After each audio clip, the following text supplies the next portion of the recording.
Hey, it's Alex, and welcome to Church on the Go.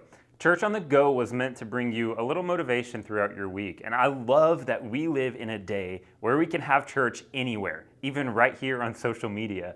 So continue to follow us for more weekly content, and make sure you share this message with a friend who needs it.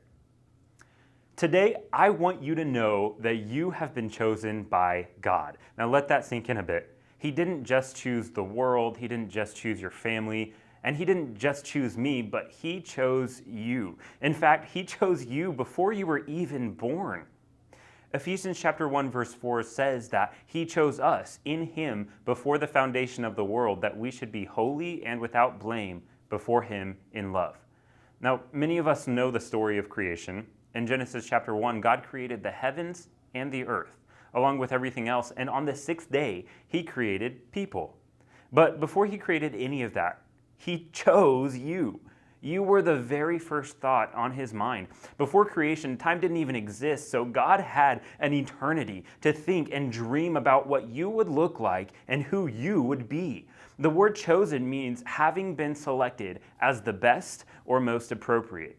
If you've ever been chosen for a team or even for a job, you know it feels pretty good. Everyone wants to feel like they're the best at something. But God chose you because He thought that you were the best.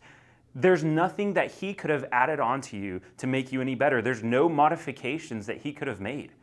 In Psalm 139 verse 14, David wrote, "I will praise you, for I am fearfully and wonderfully made." See, David realized how intentional God was with creation. God didn't create anything by accident. God doesn't make mistakes, and He didn't make a mistake when He created you. You are His wonderful creation.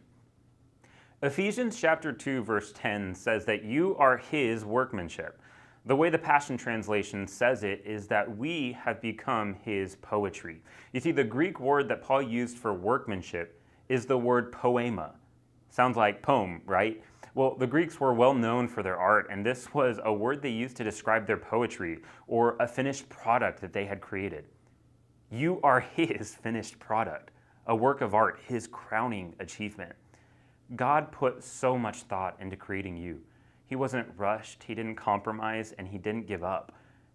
If you've ever felt like a mistake or an accident, God wants you to know that you are complete, whole, and perfect, exactly how He designed you to be. There are no flaws in you.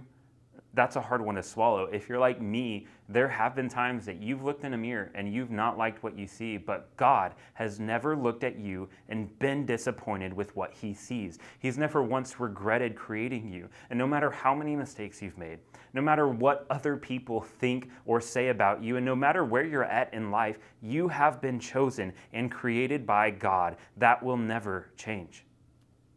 Thanks so much for taking time to listen. I really hope that this message was able to encourage you.